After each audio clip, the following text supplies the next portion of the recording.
हरिओम। गणेश चतुर्थी को कलंकी चौथ भी कहते हैं। इस चतुर्थी का चांद देखना वर्जित है।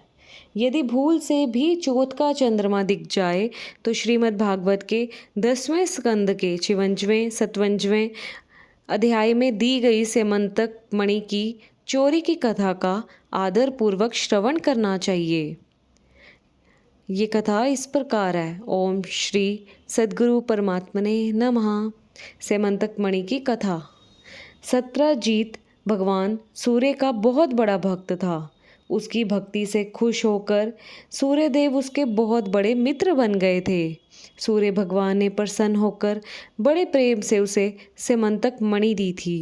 सत्रजीत उस मणि को गले में धारण ऐसे चमकने लगा मानो स्वयं सूर्य ही हो। वह मणि प्रतिदिन 8 बार 20 तोले सोना दिया करती थी और जहाँ पर ये रहती थी वहाँ दुर्भिक्ष, महामारी, ग्रह पीड़ा, सर्प भय, मानसिक और शारीरिक रोग तथा मायावियों का उपद्रव आदि कोई भी अशुभ नहीं होता था। एक बार सत्रजीत ने इस मणि को अपने गले में डाला और द्वारिका में आया। अत्यंत तेजस्विता के कारण लोग उसे पहचान न सके। इस मणि का बहुत तेज प्रकाश था। सभी ने सोचा कि सूर्यदेव आ गए हैं। उन लोगों ने भगवान के पास आकर उन्हें इस बात की सूचना दी। उस समय भगवान श्री कृष्ण चौसर खेल रहे थे। लोगों ने कहा, द्वारिकाधीश जी, साक्षात सूर्य आपका दर्शन करने आ रहे हैं। भगवान कृष्ण यह सुनकर हंसने लगे और कहते हैं, अरे ये सूर्यदेव नहीं है, यह तो सत्रजीत है जो मणि के कारण इतना चमक रहा है। इसके बाद सत्रजीत अपने समृद्ध घर में चला आया। एक बार भगवान श्री कृष्ण ने प्रसंगवश कहा, सत्रजीत, तुम अपनी मणि राजा उग्रसेन को दे दो, क्योंकि ऐसी मणि तो जगत के कल्याण में बहुत लाभदायक सिद्ध होगी। सत्रजीत ने सोचा कि इस मणि को लेने की इच्छा तो खुद श्री कृष्ण की है और नाम उग्रसेन जी का ले रहे हैं। एक बार सत्रजीत के भाई प्रसेन ने उस मणि को अपने गले में पहना और घोड़े पर बैठकर जंगल में शिकार करने के लिए चला गया। वहां पर एक शेर ने घोड़े सहित प्रसेन को मार डाला और उस मणि को छीन लिया। वह अभी पर्वत की गुफा में प्रवेश कर ही रहा था कि ऋक्षराज जामवंत ने उसे मार डाला। उन्होंने वह मणि अपनी गुफा में ले जाकर अपनी बेटी जामवती को खेलने के लिए दे दी। इधर जब प्रसेन घर नहीं लौटा तो उसके भाई सत्रजीत ने उसकी खोज करवाई। पता चला कि प्रसेन की घोड़े सहित मौत हो गई है। ये कहने लगा, बहुत संभव है श्री कृष्ण ने ही मेरे भाई को मार डाला हो, क्योंकि वह मणि गले में डालकर वन में गया था। सत्रजीत की यह बात सुनकर लोग आपस में कानाफूसी करने लगे। श्री कृष्ण पर झूठा कलंक लगना। भगवान श्री कृष्ण को जब इस बात का पता चला तो बोले, हमने अच्छा भादो सुदी चौथ का चंद्रमा देखा कि मुझे झूठा कलंक लग गया। ऐसा कहते हैं कि एक बार इस दिन भगवान श्री कृष्ण को गाय दुहाते समय गाय के मूत्र में चांद दिख गया था। परिणाम स्वरूप उन पर सेमंतक मणि की चोरी का झूठा कलंक लगा। भगवान ने सोचा कि जब मुझ पर यह झूठा कलंक लग ही गया है तो इस कलंक को धो डालते हैं। अब भगवान श्री कृष्ण नगर के कुछ सभ्य पुरुषों के साथ लेकर प्रसेन को ढूंढने के लिए वन में गए।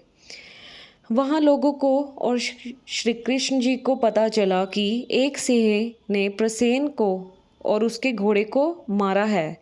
जब वे लोग सिंह के पैरों का चिन्ह देखते हुए आगे बढ़े तब लोगों ने यह भी देखा कि पर्वत पर एक रीछ ने सिंह को भी मार डाला है। भगवान श्री कृष्ण ने सब लोगों को बाहर ही बिठा दिया और खुद अंधेरी ऋक्षराज की गुफा में प्रवेश किया। भगवान ने वहां जाकर देखा कि इस मणि को खिलौना बनाकर खेला जा रहा है। तब भगवान ने जामवती से वह मणि लेनी चाहिए। उसी समय जामवती ने चिल्लाना शुरू कर दिया। उसकी चिल्लाहट सुनकर परम बली ऋक्षराज जामवन क्रोधित होकर वहां दौड़े आए। बड़े क्रोधित थे। उन्हें पता नहीं चला कि भगवान श्री कृष्ण हैं और उनके साथ युद्ध करना शुरू कर दिया। भगवान श्री कृष्ण और जामवन आपस में घमासान युद्ध करने लगे। पहले तो उन्होंने अस्त्र शस्त्रों का प्रहार किया, फिर शिलाओं का। तत्पश्चात वे वृक्ष उखाड़कर एक दूसरे पर फेंकने लगे। अंत में उनमें बाहुयुद्ध होने लगा। व्रज प्रहार के समान कठोर घूंसों से आपस में वे 28 दिन तक बिना विश्राम किए रात दिन लड़ते रहे। अंत में भगवान श्री कृष्ण के घूंसों की चोट से जामवान के शरीर की एक एक गांठ टूट फूट गई। उत्साह जाता रहा, शरीर पसीने से लथपथ हो गया। भगवान ने जामवान को इतना मारा कि मार मार के इसकी नस नस ढीली कर दी। अब इसने चकित होकर कहा, प्रभो, मैं जान गया आप ही समस्त प्राणियों के स्वामी, रक्षक, पुराण पुरुष भगवान विष्णु हैं। आप ही मेरे राम हैं। मुझे स्मरण है आपने अपने नेत्रों में तनिक सा क्रोध का भाव लेकर तिरछी दृष्टि से समुद्र की ओर देखा था। उस समय समुद्र के अंदर रहने वाले बड़े बड़े नाग, घड़ियाल और मगरमच्छ क्षुब्ध हो गए थे और समुद्र ने आपको मार्ग दे दिया था। तब आपने उस पर सेतु बांधकर सुंदर यश की स्थापना की तथा लंका का विध्वंस किया। आपके बाणों से कट कट कर राक्षसों के सिर पृथ्वी पर लौट रहे थे।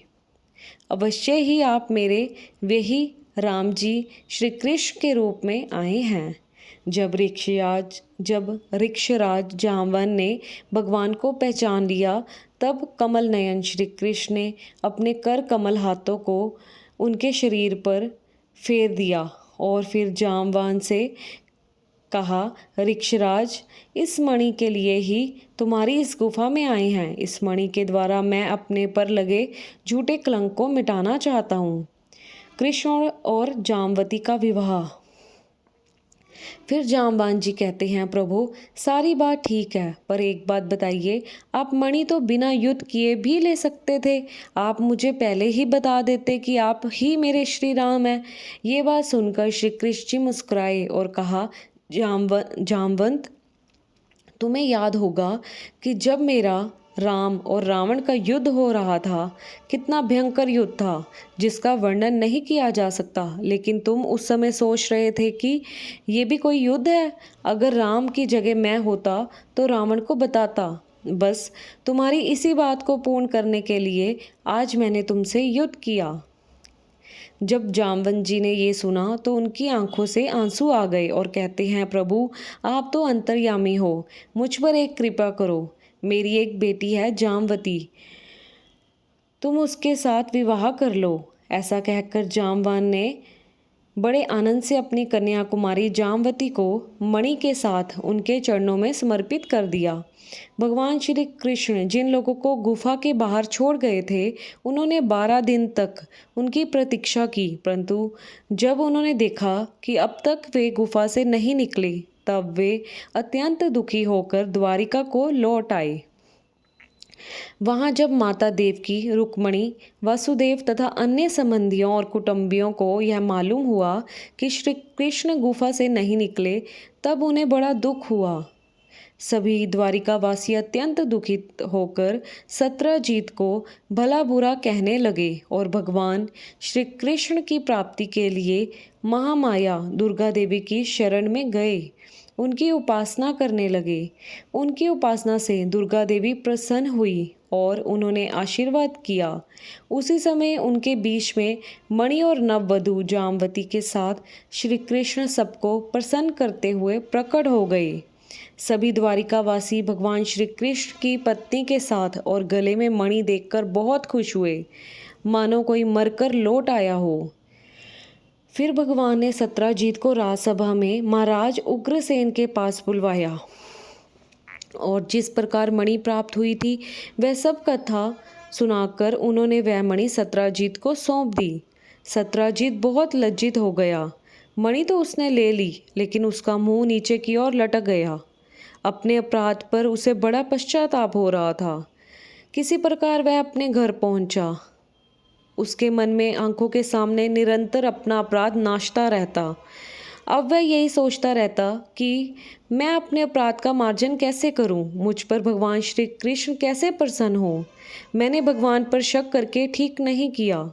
क्यों ना अब मैं अपनी कन्या सत्यभामा और वह स्यमंतक मणि दोनों ही श्री कृष्ण को दे दूं।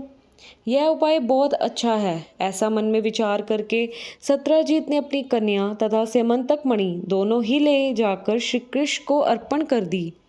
सत्यभामा शील स्वभाव, सुंदरता, उदारता आदि सद्गुणों से संपन्न थी।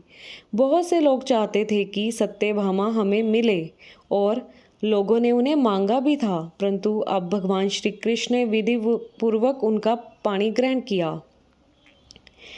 भगवान श्री कृष्ण ने सत्यजीत से कहा, हमको स्यमंतक मणि नहीं चाहिए, क्योंकि इसके कारण बहुत बवाल हुआ है।